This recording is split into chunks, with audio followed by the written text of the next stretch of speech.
lovely. Babies!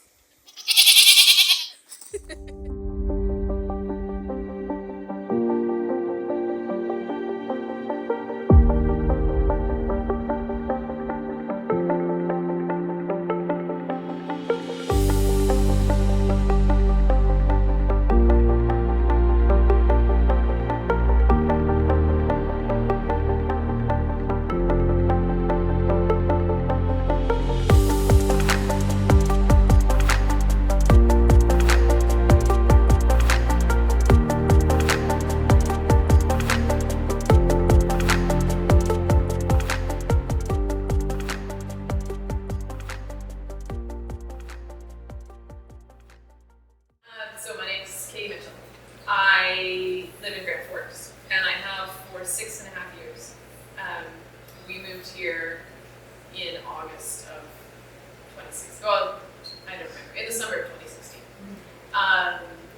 I live up the North Fork Valley, which is the subsidiary valley to Grand Forks, and I am a coffee roaster. I run a coffee roasting business with my husband. So we are a family-run business. We run it on the farm, and on our farm, we have a little farm, and that is who we are and what we do. Awesome. Yeah, name of it. Juggernaut Coffee. Woohoo! Yeah. Okay, so talk a little bit about where people can currently Get my coffee. There are lots of options locally. You can buy my coffee at one of the coffee shops in town. You can buy my coffee at the local butcher shop, Grandview Beans. You can get it at Jerseyland in their farm shop. And you can get it directly from me. We have a farm stand, the old-fashioned honesty box at the bottom of our driveway on our farm. It's one of my favorite things to do. We very recently dipped our toes into e-commerce. So you can also buy my coffee online from our website, juggernautcoffee.ca. We have a subscription service set up, so even locals have coffee subscriptions set up. I deliver once a week around town, and I also mail out all over North America once a week. Very cool. Yeah, I didn't know you did all over North America. Yeah. Okay, so now talk about how a business might be able to use your product. So the thing is, we live in a small community. Yes. We live on a community that literally, the highway runs right through the middle of town. Yeah. So our tourist traffic is incredible compared to some other communities that are less accessible, right? Because we're a main artery, the roads are always clear, there's people always coming and going. And we are on the road to everywhere else in Canada, right? So we have access to a lot of people. And so what business could benefit from promoting local products? Absolutely every business, because when you stop in a small town and you think, oh, this is the cutest place I've ever been, what do you want to do but buy something interesting and unique? And I think that that's what Grand Forks does really, really well. Yeah. We have some really, really incredible producers, artisans, service providers, all of these really unique offerings available here that I think probably aren't being shown as well as they could be. Yeah. So how do people, this product is in particular. Yeah, like how I'm do thinking people touch benefit? on like a coffee shop could use it for marketing. to Right, say so- that. So yeah. a tourist coming in being like, what is local? What is local, And they're right? gonna wanna go to the, Yeah. so maybe, So a local coffee shop, we're using that as an example because it's coffee after all.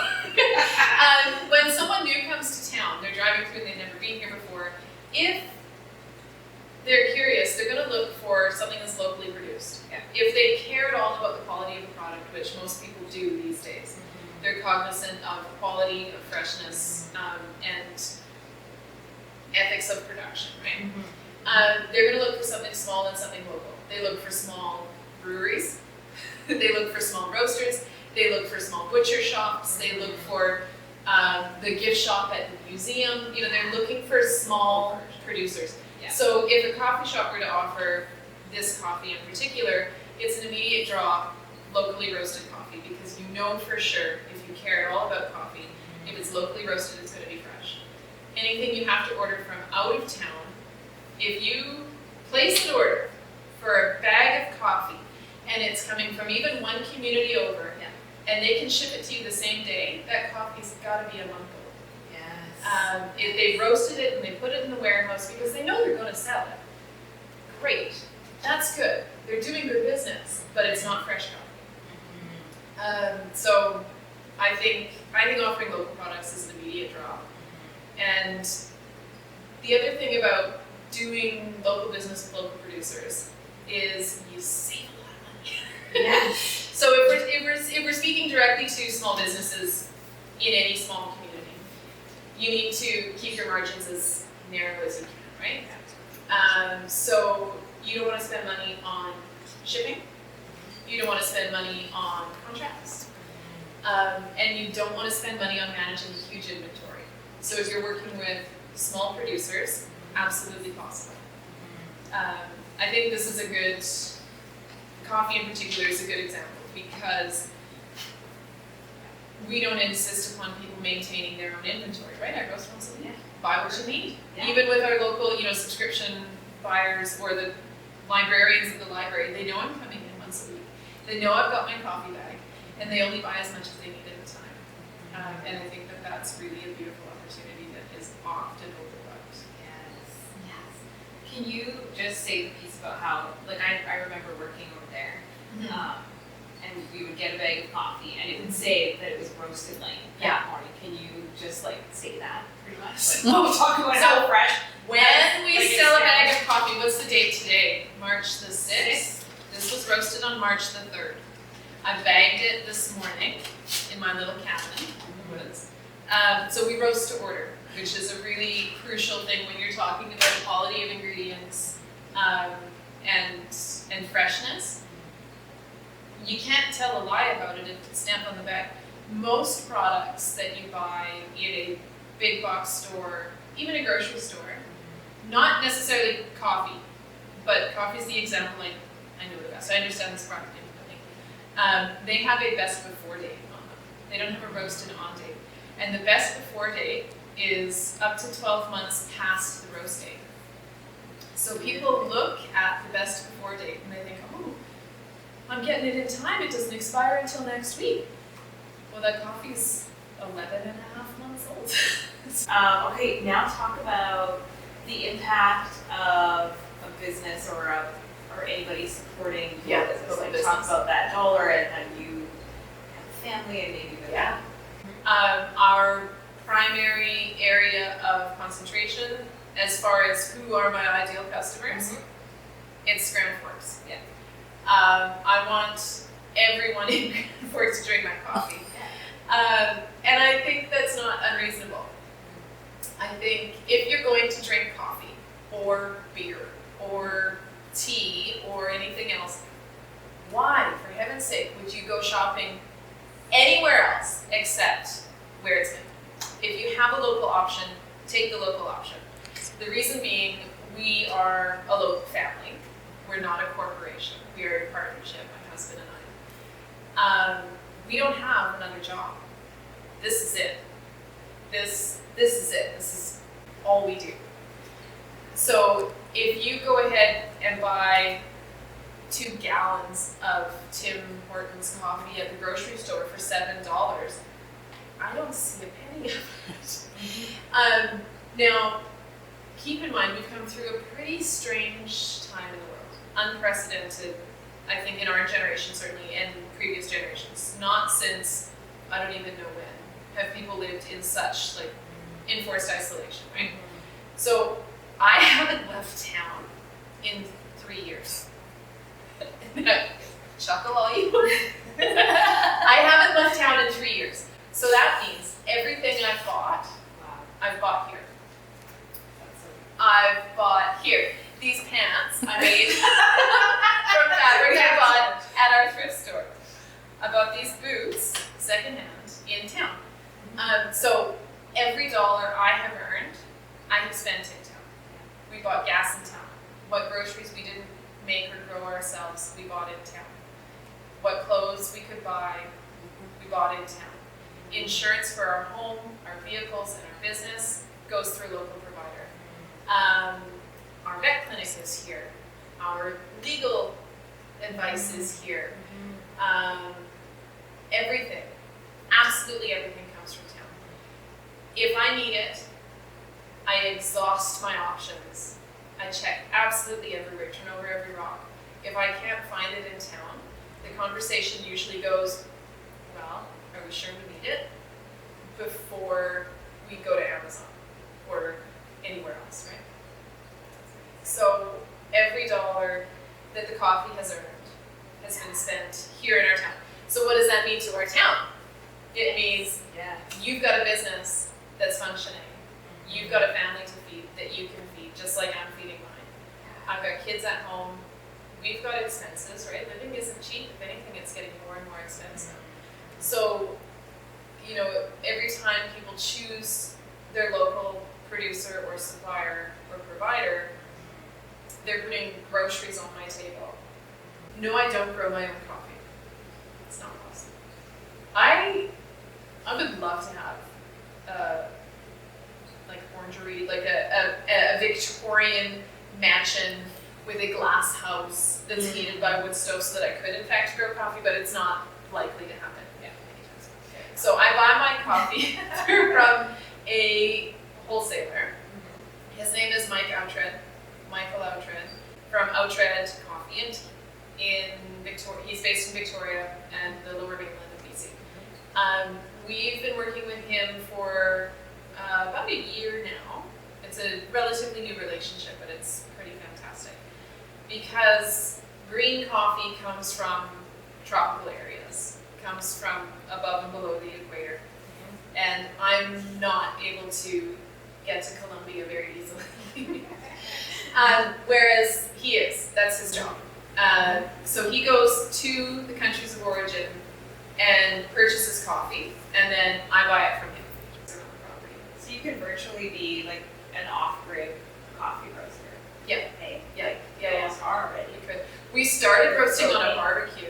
Actually, that's not entirely That's what true. I remember. I started on a burley popcorn maker just for our own selves because I was curious and wanted to know more about coffee. My aunt, who lived in Calgary at the time, had taken me to her neighborhood coffee roaster, and she was so dedicated to that coffee roaster. She would walk down the street it was just a few blocks away, and she would buy the tiniest bag of coffee, and it was enough for maybe 3 days at a time. And it was my first experience of freshly roasted coffee, and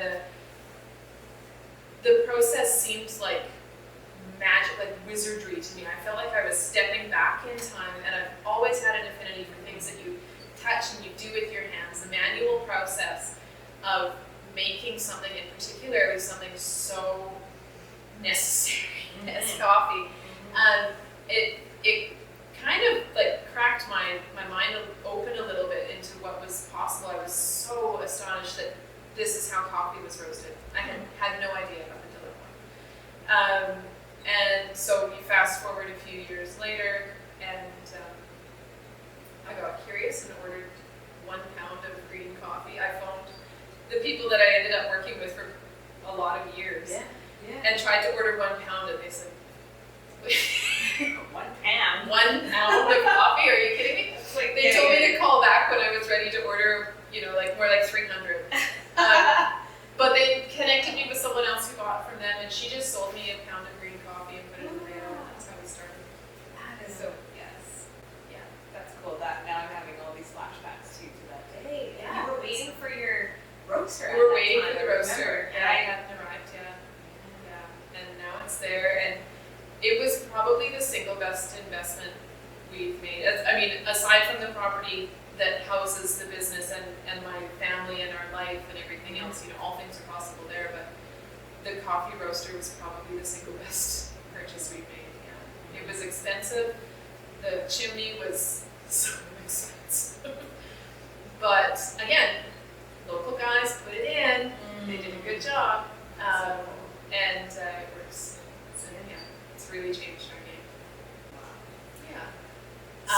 Yeah. Talk about, go ahead. Well, no, I'm trying to remember what the other bit It was how can people support you in ways other than just buying So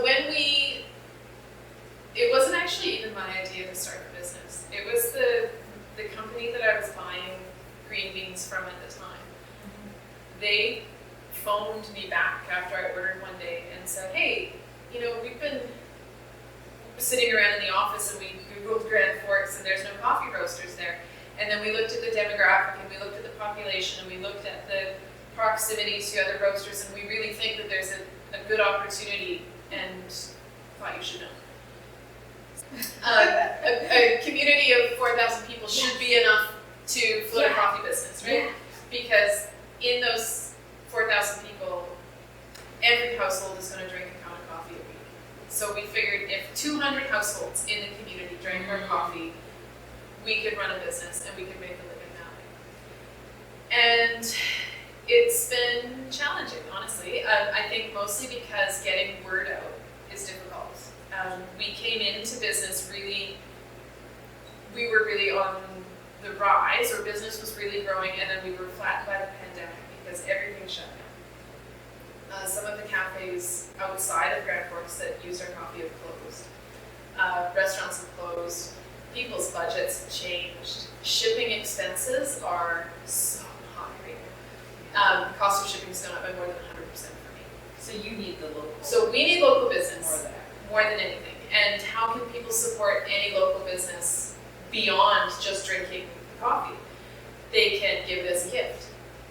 They can make sure they have a pound of it when they've got company coming from out of town. They can make a point of going through a drive-through in the next community and saying, hey, my home coffee, spot on. We happily give pounds of coffee away, right? You're going somewhere and you've got a favorite coffee shop you love to stop at, tell me, I'll give you coffee. Right? You got a special event, you're having a wedding, please let me know, right? Yeah. Let's make coffee your wedding favors. Let's find a way to think outside the conventional box of, well, it's not on the grocery store, so I can't be bothered, right? We'll be back at the farmer's market this year. I'm really excited about that. Really excited. Our farmer's market's incredible. It's incredible. I've never seen a small town market as busy as this one. Yeah, it's really good. So we're glad to be going back to that. There isn't going to be that small town vibe if you don't support the small town things. You can't. So There's a level of inconvenience that comes with living in a small town, right? and even supporting local, there sometimes is a level of inconvenience, Yeah. but the impact it has. So The impact it has. So the romantic picture of a small town where you know everybody and someone walks through the door and you feel like you belong and you are a local and you're part of the community. With that comes those small inconveniences of living in a small town where sometimes you have to place an order with the hardware store in order to get the piece that you need. And the necessary compromises you're prepared to make in order to fully live the small town life, which people are kind of chasing, right? They've realized that living in a city is in some ways so much more isolating than living in a community, a small town. And there's not a lot of understanding of how to do it. How do you actually live in a small town? Well, you come here and you don't go anywhere. It's what it is. yeah. And you cannot expect to have things like the butcher, the baker, the roaster, the brewery, all of these things. They're necessary. And in order to keep them alive, you have to patronize them. Not patronize, they need your patronage. Yeah. You can't go to Costco. You can't. What do you need at Costco that you can't get here? Right? What? Cheese? Go to Jersey Land. You're gonna get better cheese there. Yeah. Milk? Go to Jersey Land. Eggs? You come knock in. I've got better eggs, and guess what? They're only $6 a dozen. You can have as many as you want. Right? Yeah, You've got to shift that mindset. you've got to shift the mindset. That's convenience. Yeah, It's drive 2 hours if you don't drive want it, right? And in some cases, it's really hard to break the cycle. I think we touched on earlier, pre-recording, that the generations immediately preceding us, there was a really different economy.